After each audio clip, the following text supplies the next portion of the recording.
situation is as follows. We have received information that a group of 12 terrorists of the South African Communist Party have infiltrated the area from the southeast. Hulle het die area geïnfiltreer van die suidooste. Ons peloton 3 van Eagle Company, marinierbasis moet 'n patrollie doen in die omgewing van RV 008125 in hierdie omgewing self. Maar die rede is hoekom ons soontoe gaan, ons kan nie vyand van in daai area verwag ook. Hulle kan miskien 'n paar aande, daar's 'n huis daarbo, hulle kan miskien 'n paar aande daar slaap en dan eers deur beweeg. Maar hulle is in hierdie algemene area, dis hoekom ons die hele area moet patrolleer.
Part of our training is to go to Toes River for 3 weeks during our first phase. What happens is when we get to this place called Toes River, we weren't all sure what was going to happen and what it was going to be like. When we first got there during our first phase of the training, it looked dead. The place was brown. There was this dry river that we thought was supposed to be the Toes River. there were a few mountains here and there, and there was no electricity boxes, there were no public telephones, there was nothing. It was out in the middle of nowhere. But we thought, well, let's see how it goes. Anyway, we arrived there and we travelled a few k's on this dirt road, past a big dam. If we looked out, when we drove past the dam, if we looked out the right-hand side of the bus windows, we saw snow on the mountains. And this was during the day when we arrived, and the weather was hot. It wasn't too bad. There wasn't a wind blowing yet. I must say the first day we were there, the weather was quite nice to us. Well, I can tell you later, when the sun went down, the wind started blowing straight off the mountain, down the valley, straight through our camp. We froze. The camp itself, we arrived there on the Saturday just after lunch. We pitched tents the whole afternoon, and yet by that evening we still hadn't finished pitching at camp, so we spent the Sunday pitching as well. The camp basically consists of three major tents, three of the largest tents we have, which are to accommodate all the troops. It's the Able Seamen and the Viking Company and Eagle Company as well. We then have the HQ section, which consists of a store, of the OC's tent, which is Lieutenant Rousseau's tent. We have the PO's tent, the chief's tent, the tent in which the leading seamen and all the ensigns sleep, a tent in which the firemen sleep, and we have the galley tent, which to us is considered the most important tent. And we have in the middle of all these tents we have a fireplace. I remember the first phase, the fireplace was called the light bulb, and they shaped this fireplace in the shape of a light bulb. It was none of the troops' idea, so we had a good laugh when we first heard it. All the vehicles were parked under the trees, a distance away from the camp, and there were camo nets covering the whole of the HQ section. That's all the tents in which the staff and the kitchen and all that are placed. We were at Toes for exactly 8 working days. 2 days vehicle movements, 2 days patrols, 2 days ambushes, and the rest were just like foot patrols and TBs and that. The main thing we would like to talk about is ambushes. First of all, we started off where our ensign gave us snap orders outside the tents, and he told us to go inside and get our kit ready, load our magazines. His thumb's like hurting, get real sore after a couple of rounds. A couple of magazines are full. And the guys are complaining and they don't want to really do this, but actually it's all fun and everyone really wants to, but they don't want to, if you understand. And then when we had to camo, with this camo cream, it's like black thick stuff. Put it all over your hands and your neck, and behind your ears, in your ears, behind back, and everyone does each other. One person camos another, and it's cold, it's black, and it's very difficult to get off because you come back late at night. And it's like very thick and creamy. It's not very nice stuff. And after we camoed, we had to go outside and form in our sections and walk in patrol. And when we walk in patrol, we had to walk quite a distance, about 4 to 5 k's. Everyone very nervous and excited, and all kind of feelings were mixed up in each other. As soon as we started walking, we walked over this bridge, which we had self-made to go over the river. Everyone was dead quiet. It was like a real situation on the border. Everyone was like nervous and scared and very tense. And we were looking around, observing the place, but no one said one sound. You could just hear the footsteps and the frogs and like the crickets out in these little insects you get in the side of the river, flickering and making these funny noises. But everyone just kept dead quiet and just looking around and around. We walked for quite a distance, about 4 to 5 kilometers. We were getting quite tired and bored because the Grootsekwa is quite a hectic amount on your back, and after a while your back like starts dragging forward and don't really feel like doing it anymore, but you do anyway.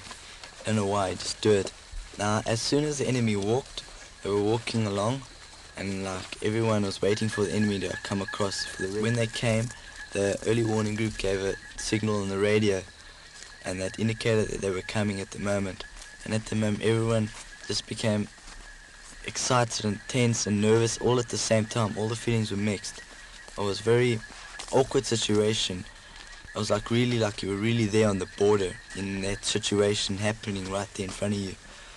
As these guys hit the trip flare, the trip flare made like illume, the whole place lit up and the claymores went off immediately. And after that, everyone just started firing. Now, each magazine, you got 4 rounds in one trace. The trace is like a red bullet, like you shoot every 5th round in the mag as well. And everyone just started shooting. They shot up aluminum flares from the mortar, and they just lit up the whole place all the time, so we could see really where the enemy was. And like totally devastated the whole area. We set up a couple of fires there, and everything went like very hectic that night. It was like amazing where you were doing it. All of a sudden, these red flares went up, and that means to cease fire. Everyone just stopped fire, and after that, everyone just shouted like feeling of joy, and I was total excitement in your voice, and everyone was happy. It was like I can't explain it really. It's like you have to be there. You feel so good. Everyone just like shouts and goes crazy. It's a great feeling, and we felt pretty proud as our platoon as we did it. And we had to walk through the river coming back, and that river was like deep and cold, and our overalls and our browns were soaking wet. Our boots were wet, dried by the fire. And that wasn't very funny because that was at 11 o'clock at night. And they said the bridge was blown away, but I was still there. Voertuigbeweging klasse begin by Vaandrig Grime en Basieman Baadjies. Die swartbord is opgestel in die bome, omdat net rustig verkeer, en hulle het vir ons net stapsgewys op die bord gewys hoe hulle die ding gedoen het. Hoe ons optrede moet wees, waarheen die buffels moet jaag en hoe die aanval presies moet verloop. Nadat ons alles deeglik behandel het en almal klaar hulle vrae gevra het, die buffels eers stil gestaan en Basieman Baadjies het vir ons gewys hoe om die buffel te benader, hoe om jou geweer te skouer oor jou skouers te gooi en dan op die buffel te spring. Daarna het hy vir ons gewys hoe om af te spring en vir ons een ding baie belangrik ding gesê dat jy moet nie bang wees nie, jy moet nie twyfel nie, jy moet net spring en jy moet nie kyk hoe hoog dit is nie. En nog 'n belangrike ding wat hy gesê het is jy moet nie met 2 voete op die grond land nie. Jy land eers met jou linkervoet, dan met jou regtervoet. Daarna het ons dat net gewoond raak aan die buffelsry, vir ons gesê ons moet vasgordel. Die ding verskil baie rond. Jy kan hier redelik self seermaak. Jou geweer moet ook een van jou weggehou word, want met die stamperij kan jy jouself seermaak. Toe het ons uitgegaan in die veld, gejaag met die buffels, drywers het mal gegaan. Baie lekker gevoel gehad binne jou. Die eerste keer het jy so mal te kere gaan in 'n buffel en alles. Nou die eerste buffel is hy die kontak sluit, dan skiet hy nou op die vyand. En die buffel manne, drywers, hulle regie nou nie om hoe jy sit die agter nie, maar in die ry moet jy nou ry flappe opgooi en jy moet afspring. Maar ek sê vir jou, dit lyk of jou longe losskit binne hy ding en lyk of jy bo uitgeskiet en nou sit jou chom in die land met die geweergranaat boepie geweer. En hy keer nou net vir alles wat dit werd is, dat die geweergranaat die kaptein die buffel se rande nie. En julle sit 'n paniekbevange raak, want dit lyk nou enige oomblik die buffel gaan omval. Maar sodra jy loop staan as jy af en jy lê net aan en daar doen julle vuur in beweging, wat hulle noem vuur in beweging. Julle beweeg soos 'n kettingpil en daar's deur mekaar en jy skree vir jou maatjie hier en daar gaan julle. As jy daar bo kom hang jou tong lank en jy so moeg. En nou as jy nie jou kop gebreek nie, gaan jy jou maatjie mors doodskiet voor jou. Dis hoe ek sê jy daar so 1004 is die plek waar jou gedagte moet gebruik. En nie jou hoe sal ek sê jou fiksie of jou grootte nie. Daarmee jy net met jou verstand weer daarso. Ek gee 'n ding wat hulle noem die LMG. En nou my ding skiet nou vir jou berg aan die brand. As jy agter hom geklim het, jy stap op so oor op 'n perder is jy sneller hier losie. Jou longe is heel los en jou ribbes is voel of wat breek soos jy ding skiet. Maar ek sê en vir alles jy nou die geweergranaat kry en jy sit hom maar voor op jou geweer. en jy skiet vir hom af en jy is in posisie nie. Hy lê op jou naad van jou rug. Is so gevaarlik ruk hy dan vir jou. So aanval dis fantasties om te skiet. Jy skiet nou nie wel na teikens nie, maar die geraas wat daarom is, die LMG wat so raas in jou ore en jy self wat heeltemal mal gaan, jy skree en jy skiet net. Dis 'n fantastiese gevoel. Dis 'n gevoel wat weet so asof jy van jou frustrasies kan ontslaa raak. Jy gaan net mal. En ek dink dis enige my ou se droom om so 'n aanval te kan doen, want dis nie alledaag wat jy so iets kan beleef nie. Dis regtig 'n goeie ervaring en veral as die geweergranaat ook geskiet word. Hy skud hy ruk 'n bietjie jou terug en so aan, maar nogtans al die dinge is baie lekker en dis 'n fantastiese gevoel.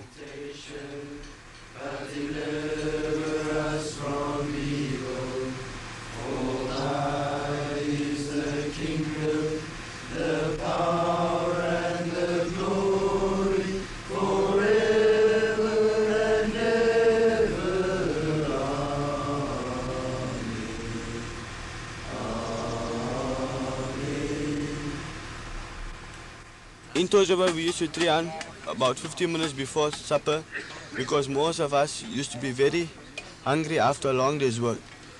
We usually had one guy in front of the whole squad to pray fast. But when we're in Touws River, everything has changed. We all sang out a prayer at once. When we actually learned to say the prayer properly, we were congratulated by our lieutenant for the first time for the lovely prayer we had sung. The galley staff make sure that there's enough food for both companies and for the staff members. We eat out of dixies which are like two separate plates, and it's designed as two rectangles with a length of about 17 centimeters and about 10 centimeters broad. The other one is about 2 millimeters smaller so the dixies can fit in one. Some of them use plastic bags over the dixies. What most of them do, they take out the plastic bags and they put a porridge in a dixie. Then they take the plastic bag and put it again over the dixie so they can put a dessert over it so that food don't mixed up like most of the other guys do. The first thing we really learned in the Marines is to work together. At first it's very difficult because each race want to show each other that they are better than one another. But as the time go by, you learn to work together, and the spirits become also bigger and greater. For our company, we had achieved great things because we work together and had team spirit all the way. One of the aspects that we deal with at Touws River was patrols. We started off the one morning with orders where our duty officer, or our platoon officer, which was Ensign van Niekerk in this case, giving us orders. We sit around in a class formation, and he's prepared a blackboard and a SAN model for us, and he basically explains to us what we're going to be doing for the next 2 days on this patrol. The SAN model has a relative scale, and it basically shows us the area which we're going to cover. On the blackboard, he draws himself a map, and also to a relative scale, showing us where north is, and basically the route that we're going to cover, and obstacles, and where we're going to stop and form temporary bases. Usually after orders, we go into our tents and we pack all of our stuff together, the stuff that we're going to need, and we muster on outside in our sections with our section leader in front. The skitters line up behind him. We then unpack all our stuff onto a ground sheet with our rifles next to us, and everybody puts the equipment more or less in the same order as the guy in front of them. We then check all our equipment, make sure that everyone's got the same equipment, has water in their water bottles. If rations are needed, we check that we've got enough rations. We check that we've got enough ammunition, clothes, sleeping equipment, and eating equipment, etc. Once that's all been checked and everybody has the necessary equipment, we pack everything back into our groot sacks, and we just hang around and wait for the word go. As soon as we the ensign tells us to pull out, we get into our formation. Basically, we face the direction in which we're going to be walking. This would all happen early-ish in the morning, say about 8 o'clock. We'd leave about 8:30 after final inspection. And basically, we spent the whole day walking through the bush. It was extremely hot. It was really hot this last toes. You could literally wring your hair out. We got so sweaty. But what happens in this case is you don't usually walk more than 10 k's a day because it is too hot. So what happens during the day is we do a lot of resting. We'd walk for about 1 kilometer or say about an hour's walking at the most. And we'd set up what we call as a TB, a temporary base. The next day we walked back and we got back to the base and we formed up another TB just outside the base. We were running low on water, so we set up a TB and we spent the night under the stars here as well. We had a chance to fill up our water bottles, and when it came to eating arrangements, we weren't issued red packs. We went one by one to get food in our Dixies. After that, we made our way to the shooting range. Part of the patrol that we do, that must include a platoon attack. So they did orders and they decided where they were going to have the platoon attack. They got all the ABs together and they had a bit of a talk, and the orders were given to them. The orders then came to us, and the ABs told us what they expect of us, and the ensign told us more or less where it was going to take place and how it was going to take place. After the orders, we packed everything back up and we started moving in the direction of the suspected enemy. By this time, we all clearly knew what our role in the attack was, and as soon as we were just waiting for the bang to signal the contact of enemy. Almal rasen is skieter en is als en nou hardloop die een sê na so 'n ding wat hulle sê donga. Is so 'n diep gat sloop besigheid. Nou hardloop die vaandrag met jou daar in die gang op. Jy hardloop omtrent so 100 meter, nou is jy op boek as jy so uitasem. Jy is 130.000 kilometer agter Hassan gehardloop. Nou jy kom net daar, nou moet jy alweer so 'n aanval doen daardeur. Maar die man in die onderkant hier eerste plat gesak. Nou skiet hulle. Maar jy het so 'n biewe rasie want jy dink, o, jene is nou wat die koel van my gaat raak hierso. Maar dan jy doen die aanval, nou sien jy ook hier voor jou breek die takkies. Dan sê jy ook maar hier vir die vader, maar kan ons nie omdraai of die manne kan nie stop haal dat ons 'n verrek aanval doen. Maar jy doen ook maar die aanval. Tot jou verbasing kom jy dan weer lewendig aan die kant uit. It was fun while we were doing it, but afterwards, when we finished, we felt, I don't know, it's a very weird feeling that you feel inside after you finished. It's like a feeling of joy and excitement. I don't know really, it's pretty hard to explain. But after all, we've done it and it's finished and everyone was happy with us, so we were happy with ourselves. And now for all my friends under basics, it was good and fantastic to be with all of you. Basics was fantastic, although we had hard times and enjoyment together. I hope you enjoy the rest of your naval career and your civilian life thereafter.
Young man, listen to me as you would to your father.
Artillery and company advance in the review.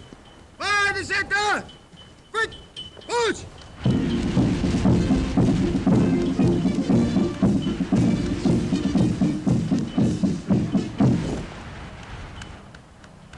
Artillery and company. General salute. Present. Oos. 1, 2, 3, 1.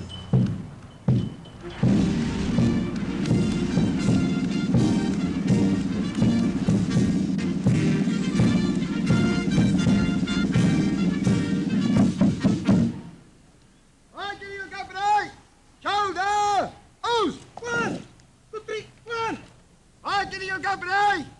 Order! Oops! 1, 2, 3, 1! 2, 3, 1! Tafel en halfgeveer vir die beste dreier. 8645 WG Seeman Barend Jacobus Pieterse. Seeman Pieterse.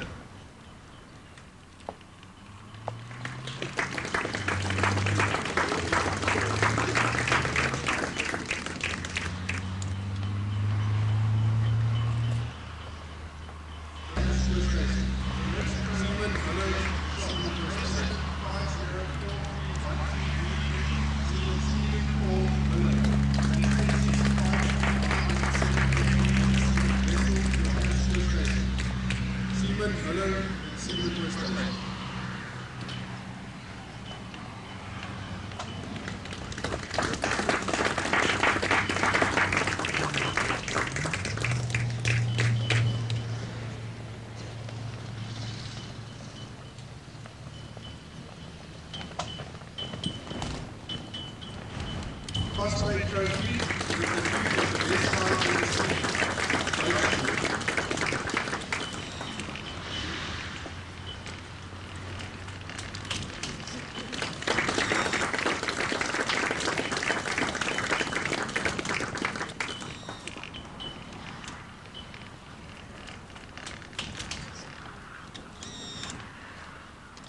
Duke trophy for the best academic student. 87504313 Stephen Paul Miller. Stephen Miller.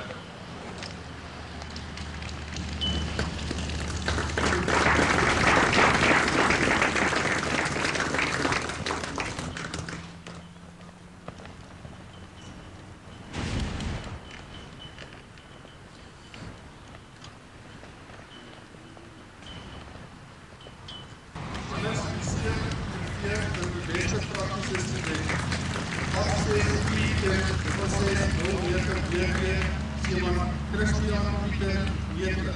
Seeman Meter.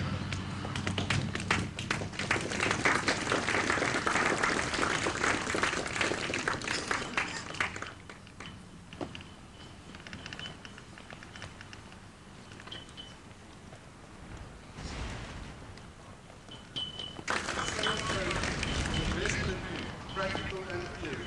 Between one Eagle Company.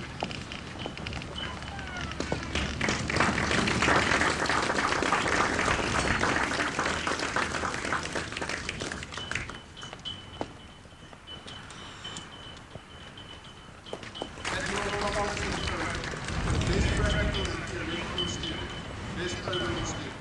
8750431233 Seaman Stephen Paul Miller. Seaman Miller.